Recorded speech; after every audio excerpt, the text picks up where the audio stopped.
اور اس سے وابستہ ہر شخص کے لیے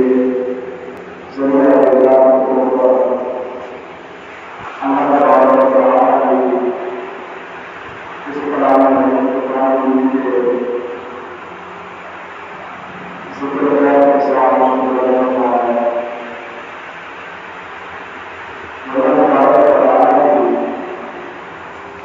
سب سے پہلے وَإِذْ أَخَذْنَا مِيثَاقَكُمْ وَرَفَعْنَا فَوْقَكُمُ الطُّورَ، اللہ تبارک و تعالیٰ نے فرمایا کہ یاد کیجیے گا اے محبوب صلی اللہ علیہ وسلم، جب ہم نے پختہ وعدہ لیا بنی اسرائیل سے اور ہم نے بلند کیا ان کے اوپر پہاڑ کو اور ہم نے کہا لے لو جو ہم نے تمہیں قوت دی اور یاد کرو جو کچھ اس میں ہے تاکہ تم متقی بن جاؤ۔ ثم توليتم من بعد ذلك ولولا فضل الله عليكم ورحمته لكنتم من الخاسرين، پھر اس کے بعد وہ لوگ پھر گئے اس وعدے سے، اگر اللہ تعالیٰ کا فضل نہ ہوتا، اللہ کی رحمت نہ ہوتی تو ضرور کہ ضرور تم نقصان اٹھانے والوں میں سے ہو جاتے۔ اللہ تعالیٰ نے یہ جو وعدہ لیا، یہ وعدہ جس کو ہم عہد کہتے ہیں، میثاق بھی کہتے ہیں، اس وعدہ کے اندر اللہ تبارک و تعالیٰ نے ان کی ہدایت کا سرچشمہ جو تھا تورات، اس کو اللہ تبارک و تعالیٰ نے ان کے سامنے رکھا۔ اس میں عبادت بھی تھی، خدا کی بندگی بھی تھی، خدا کی توحید بھی تھی، نبی پاک صلی اللہ علیہ وسلم کا ذکر بھی تھا، اور اس وقت کے جو حضرت موسیٰ علیہ السلام تھے ان پر ایمان لانے کا ذکر بھی تھا۔ ہر ایک نے اپنی مرضی جہاں پر پائی اس کو لے لیا، جو اپنی مرضی کے خلاف پایا اس کو چھوڑ دیا۔ اللہ تبارک و تعالیٰ نے یہی فرمایا کہ جنہوں نے ہمارے پختہ وعدے کو پس پش ڈال دیا، حالانکہ انہوں نے اس کو نبھانے کا پکا عہد دیا تھا، لیکن وہ رب بڑا کریم ہے کہ اس کی شان کریمی کا، شان رحیمی کا کیا کہنا، تو اس نے پھر جو بھٹکے ہوئوں کو، گمراہوں کو، بے دینوں کو، ان جو اعلیٰ قسم کے لوگوں کو فرمایا کہ اگر اللہ کا فضل نہ ہوتا، اس کی رحمت نہ ہوتی، تم دنیا میں بھٹکتے نقصان اٹھانے والوں میں سے ہو جاتے۔ وَلَقَدْ عَلِمْتُمُ الَّذِينَ اعْتَدَوْا مِنكُمْ فِي السَّبْتِ فَقُلْنَا لَهُمْ كُونُوا قِرَدَةً خَاسِئِينَ، تاکہ البتہ جان لیا تم میں سے ان لوگوں نے جنہوں نے تجاوز کیا ہفتے کے دن کے بارے میں، تو ہم نے کہا تم سب کے سب دھتکارے ہوئے بندر بن جاؤ۔ یہ آیت مبارکہ ان لوگوں کے بارے میں ہے، بنی اسرائیل کے، جن کو اللہ تعالیٰ نے فرمایا تھا کہ ہفتے کے دن کوئی شکار نہ کرے، کوئی کسی قسم کا اپنی طرف سے لا لائق کا کام نہ کرے، اور یہ بنی اسرائیل کے اندر لازم تھا۔ اگر کوئی شخص اسرائیلیوں میں سے کوئی اس طرح کی حرکت کرتا تو اس پر اس وقت کا ایک ایسا قانون لازم تھا کہ اس کو فوراً قتل کیا جاتا، لیکن انہوں نے بہانے بنا کر ہیلے کے طور پر ان شکار کا اہتمام ایسے کیا کہ جب یہ اس کے قریب جاتے تو دیکھتے کہ ہفتے کے دن کی وجہ سے مچھلیوں کی کثرت ہوتی، تو یہ ایک ساتھ میں تالاب بنا کر اس کی طرف پانی کو چھوڑ دیتے، اور وہ مچھلیاں کثرت کی پانی کی وجہ سے اس تالاب میں چلی جاتی، تو یہ اتوار کے دن آ کر ان کو اٹھا لیتے۔ یعنی یہ باور کرانا چاہتے کہ ہم نے تو ہفتے کے دن شکار نہیں کیا، ہم نے تو اتوار کو کیا ہے، معاذ اللہ۔ یعنی یہ خود بھی بے وقوف تھے اور یہ سوچتے تھے ہم اپنی بے وقوفی کا جو معاملہ ہے وہ نبی پر یا معاذ اللہ ان کے ایمان لانے پر ڈال رہے ہیں۔ تقریباً 12,000 وہ عظیم لوگ تھے جنہوں نے ایمان کے ساتھ حضرت موسیٰ علیہ السلام کی اس پر قائم و دائم رہے، لیکن اللہ تبارک و تعالیٰ کا فضل تھا، اللہ تبارک و تعالیٰ کا کرم تھا کہ اس رب ذوالجلال نے ان 12,000 کو یہ توفیق دی کہ انہوں نے بارہا ان کو ڈرایا، دھمکایا، اللہ تبارک و تعالیٰ کی طرف بلایا، لیکن وہ نہ مانے۔ تو پھر انہوں نے دیوار کھینچی، بڑی دیوار، اور انہوں نے کہا کہ جو لوگ اللہ کی نافرمانیوں میں مبتلا ہوں گے وہ اس دیوار کی اس طرف ہوں گے اور ہم اس طرف رہیں گے۔ الغرض یہ جو لوگ نافرمانی کرتے رہے، ایک دن ایسا آیا کہ یہ جو 12,000 تھے انہوں نے دیکھا کہ جو ہمارے دوسرے بھائی نافرمان ہیں ان کو جا کر دیکھیں، وہ آج کل نظر نہیں آ رہے۔ جیسے ہی جا کر ان کو دیکھا کہ ان کی سب کی شکلیں بندر بن چکی اور وہ ایک دوسرے کی طرف لپک رہے تھے۔ تو اب یہ جو 12,000 تھے ان کو یہ خوفناک حادثہ واقعہ دیکھ کر ان کو اور یقین ہو گیا کہ اللہ کا شکر ہے کہ ہم ایمان والے تھے۔ پھر یہ جو بندر بن چکے تھے، ان کی صورتیں مست ہو چکی تھی، ان کے متعلق حدیث میں بھی آتا ہے کہ 3 دن تک یہ زندہ رہے، اس کے بعد یہ اللہ تبارک و تعالیٰ کی طرف سے موت ان پر واقع ہوئی، یہ ختم ہو گئے۔ یہ جو بنی اسرائیل کے واقعات ہیں، خاص کر کے آج کل دعووں کا جو نظریہ ہے کہ یہ جو بندر ہے، خنزیر ہے، یہ انسانی کی مسخ شدہ شکل ہے، لیکن ہم اس کو اس طور پر تسلیم نہیں کرتے کہ اللہ تبارک و تعالیٰ نے یہ جو بنی اسرائیل کی قوم کو بنایا تھا یہ وقتی طور پر ایک عذاب کے طور پر تھا، پھر جب عذاب کا وقت آیا، ختم ہو گیا، تو پھر اس کے بعد اللہ تبارک و تعالیٰ نے اس عذاب کی وجہ سے ان کو دنیا سے نصف و نابود کر دیا، لیکن ان کے بعد اثرات وہاں پر واضح تھے تاکہ آنے والی قومیں اس سے سبق حاصل کریں۔ یہ تو ایک واقعہ اس بات کی طرف آتا ہے کہ جو قومیں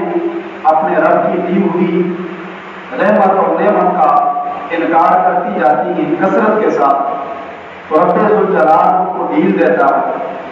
اب جب زیادہ ان پر وقت گزر جاتا ہے تو اللہ تبارک و تعالیٰ کا عذاب ان پر فوراً نازل ہو جاتا ہے۔ اگر ہم اسی آیت مبارکہ کو دیکھیں تو آج کے معاشرے میں کتنی زیادہ برائیاں ہو رہی ہیں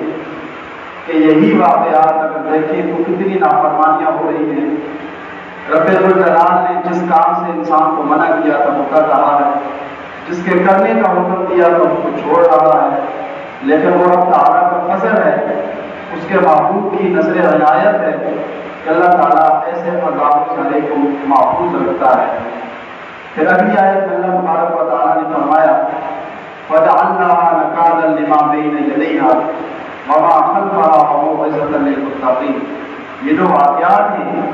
ہم نے ان کو بنا دیا ہے عبرت ان لوگوں کے لیے جو پیچھے ہیں، ان لوگوں کے لیے جو آگے آنے والے ہیں، اور یہ متقین کے لیے نصیحت ہے، ہم سب کے لیے نصیحت ہے۔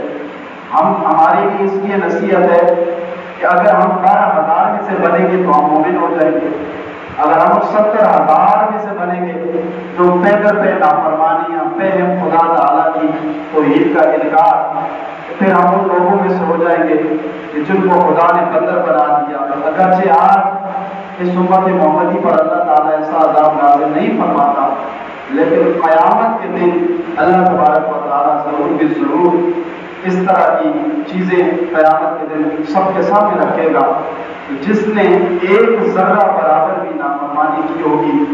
خدا تبارک و تعالیٰ اس کو کٹہرے میں لا کر اس کو کھڑا کرے گا اور اس کے اپنے اعضاء بولیں گے، اس کی زبان پر مہر لگ جائے گی اور اس کے اعضاء کہیں گے کہ مولا یہاں نافرمانی ہوئی ہے، یہاں برائیاں ہوتی چلی گئی ہیں۔ اگلی آیت میں اللہ تعالیٰ نے فرمایا وَإِذْ قَالَ مُوسَىٰ لِقَوْمِهِ إِنَّ اللَّهَ يَأْمُرُكُمْ أَن تَذْبَحُوا بَقَرَةً قَالُوا أَتَتَّخِذُنَا هُزُوًا۔ قال اعوذ باللہ ان اکون من الجاہلین۔ یاد کیجیے حضرت موسیٰ علیہ السلام نے اپنی قوم سے کہا اللہ تعالیٰ تمہیں حکم دیتا ہے کہ گائے کو ذبح کرو۔ انہوں نے کہا کیا ہمارے ساتھ آپ مذاق کرتے ہیں؟ حضرت موسیٰ علیہ السلام نے فرمایا میں اس بات کی پناہ مانگتا ہوں اللہ سے کہ میں جاہلوں میں سے ہو جاؤں۔ پھر اگلی آیتیں تقریباً 4 آیتیں ہیں۔ قالوا ادع لنا ربك يبين لنا ما هي۔ انہوں نے کہا کہ آپ اللہ سے دعا کریں کہ ہمارے لیے بیان کریں کہ وہ گائے کیسی ہو۔ فرمایا حضرت موسیٰ علیہ السلام نے کہ وہ گائے ایسی ہو کہ نہ زیادہ بوڑھی ہو نہ جوان ہو بلکہ ایک میانہ ہو، درمیانہ روی ہو۔ تو اللہ تبارک و تعالیٰ سے حضرت موسیٰ علیہ السلام جو بھی وحی آتی اس کو بیان کرتے۔ اب یہاں پر یہ ایک واقعے کی طرف اشارہ ہے۔ ایک بوڑھا شخص تھا جس کا ایک ہی بیٹا تھا اور اس کے بھتیجے تھے۔ 2 بھتیجوں نے آپس میں یہ طے کیا کہ کیوں نہ اس بوڑھے کے وارث ہم بن جائے اور اس کے ایک بیٹے کو قتل کر دیا جائے۔ ان دونوں نے مل کر اس کو بیٹے کو قتل کیا۔ قتل کرنے کے بعد دوسرے دن یہ دونوں بھائی دوستوں کے ساتھ مل کر اور انہوں نے جا کر یہ کیس دائر کیا کہ اس کو کسی نے قتل کیا ہے، حالانکہ قتل بھی انہوں نے خود کیا تھا۔ جب انہوں نے اس بات فیصلے کروانے کے لیے یہ گئے تو انہوں نے جب اپنا مدعا پیش کیا کہ اس شخص کو قتل کرنے والے کون ہو سکتے ہیں تو اللہ تبارک و تعالیٰ اس وقت اللہ تعالیٰ نے اللہ اپنے نبی پر یہ وحی نازل فرمائی کہ اگر قاتلین کو تلاش کرنا ہے تو اس کا طریقہ کار یہ ہے کہ ایک گائے ذبح کی جائے اور پھر وہ سوالات کرتے رہے گائے کیسی ہو، تو آیت میں بتایا کہ گائے نہ بوڑھی ہو زیادہ نہ بالکل بچی ہو بلکہ درمیانی ہو۔ پھر انہوں نے پوچھا کہ گائے کا کلر کیا ہونا چاہیے، اس کا رنگ کیسا ہو، پھر بتایا گیا یبین لنا ما لونها قال انه يقول انا بقرہ، کہ ایسی گائے ہو کہ صفراء فاقع لونها تسر الناظرین، کہ بالکل پیلا کلر ہو اور اس کا رنگ ایسا ہو کہ دیکھنے والا اس کو دیکھ کر خوش ہو جائے۔ تو اب حضرت موسیٰ علیہ السلام نے اس گائے کا کلر بھی بتایا۔ پھر اس کے بعد ان دونوں بھائیوں نے یہ کہا کہ یہ گائے ہمارے اوپر تھوڑی اور مشابہت کا شکار ہے، ہم پریشان ہو رہے ہیں کہ اس طرح کی گائے تھوڑی اور واضح کر دیں نشانیاں۔ تو قالوا ادع لنا ربك يبين لنا ما هي البقرة تشابه علينا وإنا إن شاء الله لمهتدون قال إنه يقول إنها بقرة لا ذلول تثير الأرض ولا تسقي الحرث مسلمة لا شية فيها۔ حضرت موسیٰ علیہ السلام نے یہاں آخری ایک اور اس کی نشانی بتائی، وہ ایسی گائے ہو کہ اس سے کام نہ لیا گیا ہو، نہ کھیتی باڑی کی گئی ہو، نہ اس پر کوئی سواری کی گئی ہو، وہ بالکل اس حوالے سے پاکیزہ ہو۔ اب انہوں نے کہا کہ اب یہ پوری بات ہم سمجھ گئے۔ جب انہوں نے گائے کے متعلق یہ فیصلہ کیا تو اب یہ جو گائے تھی یہ ایک ایسے شخص کی تھی کہ جو دنیا سے جب انتقال کر رہا تھا، اس کا ایک بچہ تھا اور اس نے اس گائے کو آزاد کر دیا کہ یا اللہ یہ تیرے نام کی ہے، اگر یہ بڑی ہو جائے تو اس کو میرے بیٹے کی طرف لوٹا دینا، کیونکہ اس کے علاوہ کوئی سہارا نہیں ہے اس گائے کے علاوہ، اور گائے کو تیرے بھروسے پر میں چھوڑ رہا ہوں۔ یہ آیت مبارکہ کا ترجمہ اور تفسیر ہے۔ پھر اللہ تبارک و تعالیٰ کی منشا، اس کی رضا کیا تھی کہ اللہ تبارک و تعالیٰ نے اس طرف جو بنی اسرائیلی تھے تلاش کرتے کرتے جنگل میں گئے تو ایک بچہ تھا، اس بچے سے کہا اس طرح کہ ہمیں گائے چاہیے۔ اس بچے نے صدا لگائی، زور سے پکارا تو گائے دوڑتی ہوئی آئی۔ جب گائے ان کے پاس آئی تو اس کلر کو، اس رنگت کو، اس تمام چیزوں کو دیکھ کر وہ سمجھ گئے کہ یہ تمام وہ نشانیاں ہیں جو حضرت موسیٰ علیہ السلام نے اللہ تعالیٰ سے ہمیں بیان کی ہیں۔ اس آیت میں ایک 2 باتیں اور بھی واضح ہیں کہ گائے کو ذبح کرنے کے اس لیے کہا کہ اس وقت کے بھی کچھ یہودی ایسے تھے جو گائے کو ذبح کرنا ناجائز سمجھتے تھے اور کچھ ایسے تھے جو اس کی پوجا بھی کرتے تھے۔ تو اللہ تبارک و تعالیٰ تعالیٰ نے یہ بات واضح کر دی کہ کوئی بھی جانور ہو اس کو انسان ذبح بھی کر سکتا ہے اور حلال جانور کھا بھی سکتا ہے، اور یہ ان کے نظریات کا اور ان کے تبصرات کا اور ان کے اوہام باطلہ کا اللہ تبارک و تعالیٰ نے منع کما کر دیا۔ تو پھر جس وقت وہ گائے کو لے کر آئے حضرت موسیٰ علیہ السلام کے پاس، تو آپ نے فرمایا اس کو ذبح کرو۔ اللہ کا نام لے کر اس گائے کو ذبح کیا گیا۔ ذبح کرنے کے بعد حضرت موسیٰ علیہ السلام پر جو وحی نازل ہوئی تھی کہ قالوا الآن جئت بالحق فذبحوها وما كانوا يفعلون، انہوں نے جب ذبح کیا اور وہ کیا تو کرنا تھا، تو اللہ تبارک و تعالیٰ نے فرمایا وَإِذْ قَتَلْتُمْ نَفْسًا فَادَّارَأْتُمْ فِيهَا، اور تم میں سے جس نے بھی اس جان کو قتل کیا ہے اور آپس میں تم جھگڑا کر رہے ہو، اللہ تبارک و تعالیٰ قاتل کو تم میں سے نکالے گا اور قاتل تمہارے سامنے آ جائے گا۔ گائے ذبح کرنے کے بعد اس کی جو دم تھی، دم کو نکالا اور مردے پر مارا، تو مردہ فوراً اٹھ کر بیٹھا اور اس نے کہا مجھے دو بھائیوں نے قتل کیا۔ اب جب اس نے یہ بات بتائی تو سب نے اس کو پکڑا اور ان کو پکڑ کر جو ان کی سزا تھی ان کو سزا کی سزائیں بہت دی۔ حضرت موسیٰ علیہ السلام نے یہاں پر لوگوں کو بتایا کہ جو بھی قاتل ورثے کے طور پر اپنے وارث کو قتل کرے گا کہ اس کا ورثہ مجھے ملے، اس کی وراثت مجھے ملے، تو قاتل ہمیشہ کے لیے اس وراثت سے محروم ہو جاتا ہے۔ شریعت محمدی میں بھی ایسے ہی ہے، اگر کسی شخص نے ورثے کے طور پر اپنے بھائی کو، والد کو، والدہ کو، جیسے آج کل ہوتا ہے کہ لوگ اپنے بھائی کو اس لیے قتل کرتے ہیں جائیداد کے تنازع پر، تو شریعت میں یہ لازم ہے کہ جس نے اپنے بھائی کو قتل کر دیا دنیا میں بھی اس کی سزا موت ہے، اور آخرت میں بھی اللہ تبارک و تعالیٰ اس کو اس طور پر زندہ کرے گا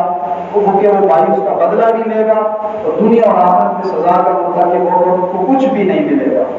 لہذا آج کے ہمارے اس نظریات کو کہ ہم میں سے کوئی صرف وارث کے طور پر، مال کے طور پر کسی جان کو قتل کرتا ہے، اللہ تبارک و تعالیٰ کو یہ سخت ناگوار کرتا ہے۔ اور پہلے سوالات کرنا، شریعت محمدی میں اس کا بھی بڑا بائیکاٹ کیا گیا، بغیر وجہ کے سوالات کرنا، وہ گائے کیسی ہو، اس کا کلر کیسا ہو، اس کا حسن کیسا ہو، چلنے میں کیسی ہو۔ آج کے ہمارے اس معاشرے کے اندر اگر مسلمان ہر بات پر سوال کریں گے تو یہ بھی ہمارے اس اسلام کی شریعت کے خلاف ہے، بغیر کسی وجہ کے سوالات کرنا۔ عبادت کا معاملہ ہو، شرعی معاملہ ہو، اس میں بغیر کسی وجوہات کے سوال نہیں کرنے چاہیے، جو شریعت سے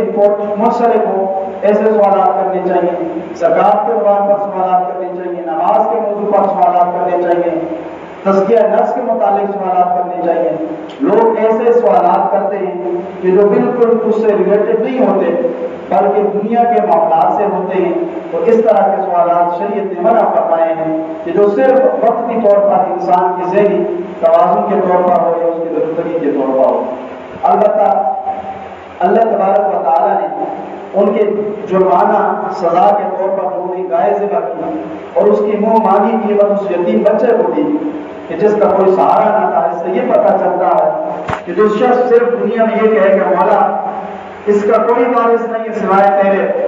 اور اس کا پکا یقین ہو جائے، تو آپ یاد رکھیے گا خدا تعالیٰ کبھی بھی اس کو بے یقینی میں مبتلا نہیں کرتا۔ آپ دیکھیے اس شخص کا طبع کیا تھا،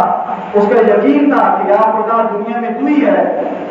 اس گائے کو تو اس کے مالک تک پہنچانا، تو رب تعالیٰ نے کیسے اس کو محفوظ کر کے پہنچایا۔ اس خدا پر کیا امت محمدی کا فرد یقین نہیں کرتا؟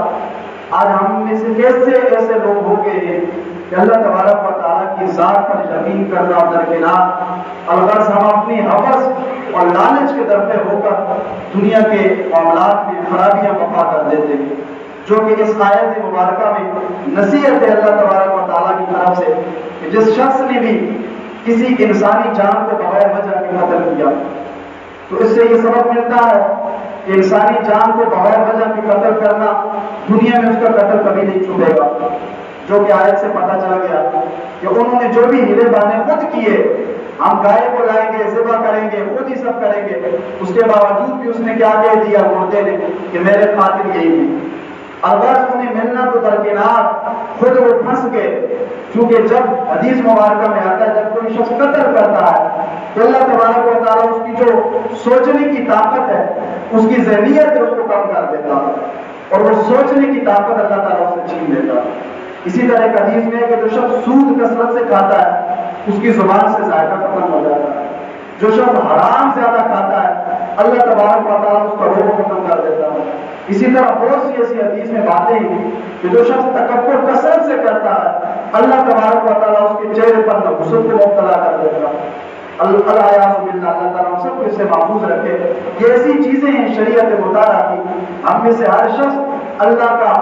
اللہ کے مخلوق میں شامل ہے اور نبی کا امتی ہے، ہمیں ہر آیت مبارکہ سے غور و خوض کے ساتھ نصیحت اور عبرت حاصل کرنی چاہیے۔ اس آیت مبارکہ کا جو اگلا حصہ ہے اللہ تبارک و تعالیٰ نے جو فرمایا تھا فَقُلْ نَضْرِبُوا بِبَعْضِهَا كَذَلِكَ يُحْيِي اللَّهُ الْمَوْتَى وَيُرِيكُمْ آيَاتِهِ لَعَلَّكُمْ تَعْقِلُونَ۔ ہم نے کہا تم مارو اس کے جسم کے حصے کو، اس مردہ پر، اسی طرح اللہ تعالیٰ زندہ کرتا ہے مردوں کو اور دکھاتا ہے اپنی نشانیاں لعلکم تعقلون، تاکہ تم عقل مند بن جاؤ، عقل سلیم کے ساتھ اللہ کی ذات پر یقین رکھو۔ پھر فرمایا ثم قست قلوبکم من بعد ذلک، پھر تمہارے دل سخت ہو گئے، پتھر ہو گئے، اس کے بعد فَهِيَ كَالْحِجَارَةِ، وہ پتھر ہو گئے یا اس پتھر سے بھی زیادہ سخت ہوں گے۔ اس کی وجہ کیا تھی؟ وَإِنَّ مِنَ الْحِجَارَةِ لَمَا يَتَفَجَّرُ مِنْهُ الْأَنْهَارُ، ہونا تو یہ چاہیے تھا کہ جو انسان نرم و نازک ہو، آپس میں رحم دل ہو، اور وہ انسان کی جس کو خدا تعالیٰ نے فرشتوں کے لیے سجدہ گاہ بنایا ہو، فرشتوں کو حکم دیا ہو اس کے آگے جھکو، اس کو سجدہ کرو، وہ انسان کی جس کو وَلَقَدْ كَرَّمْنَا بَنِي آدَمَ کا تاج پہنایا، وہ انسان کی جس کو اشرف المخلوقات پہ بنایا، وہ انسان کی جس کو لقد خلقنا الانسان فی احسن تقویم بنایا، لیکن آیت میں بتایا کہ یہی انسان انسانیت سے جب دیتا ہے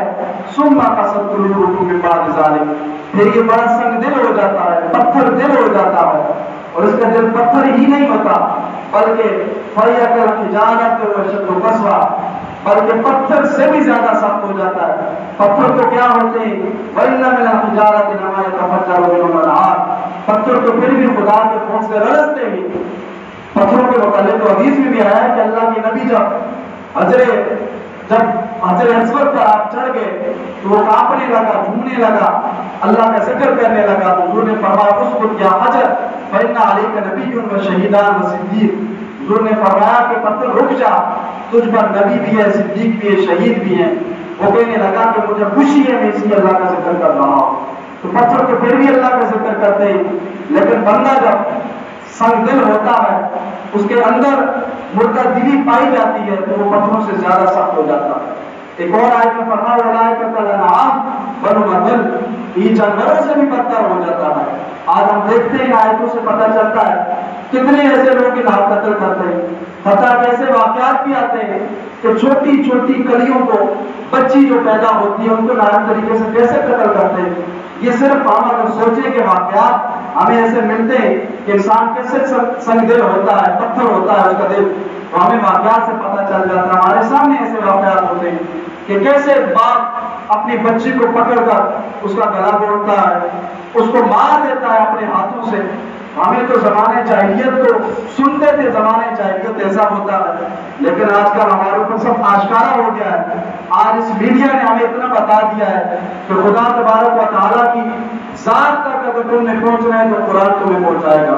خدا کی توحید تک تمہیں پہنچنا ہے تو قرآن تمہیں پہنچائے گا۔ ہر آیت ہمیں آج کے دور میں بتا رہی ہے کہ جتنے ہمارے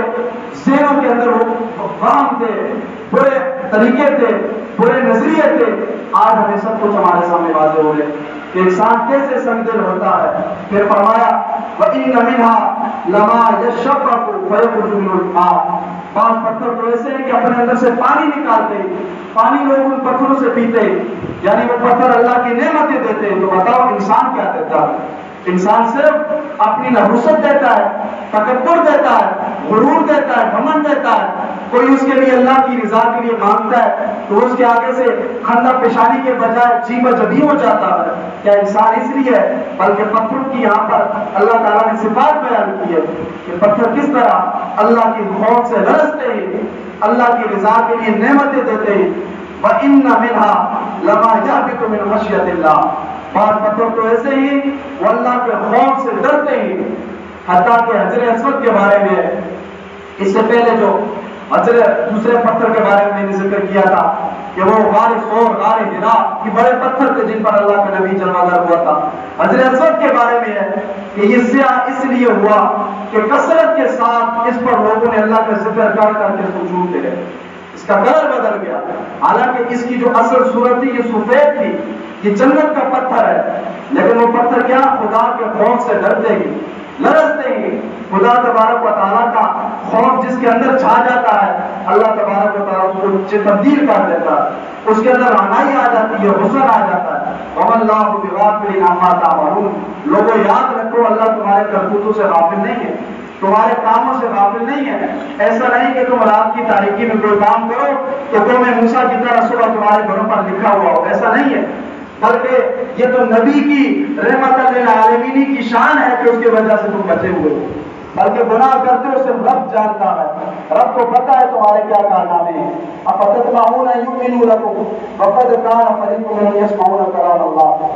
بعض لوگ لالچ کی وجہ سے تم میں سے ایمان لاتے ہی، اور ان میں سے ایک گروہ ایسا ہے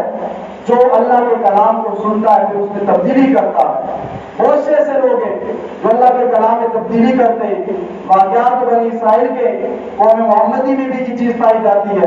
اپنے مفاد کی جہاں باتیں آتی ہیں ان کو نوٹ کرتے ہیں، لوگوں کو بتاتے ہیں، دین کی بات جہاں پر آتی ہے لوگوں کو بتاتے ہیں، لیکن اگر اپنی برائیاں وہاں پر سامنے نظر آ جائیں تو اس کو چھپا دیتے ہیں۔ کتنی ایسی آیتیں قرآن مجید میں آگے ہم جائیں گے وہاں پر وَمَنْ أَظْلَمُ مِمَّنْ مَنَعَ مَسَاجِدَ اللَّهِ أَن يُذْكَرَ فِيهَا اسْمُهُ، کتنے بڑے ظالم ہیں وہ لوگ جو اللہ کے گھروں میں ذکر کرنے سے روکتے ہیں۔ آج کل ایسے لوگ پائے جاتے ہیں، دنیا میں ہر طرح کی برائیاں کریں گے لیکن مسجدوں میں ذکر خیر کرنا،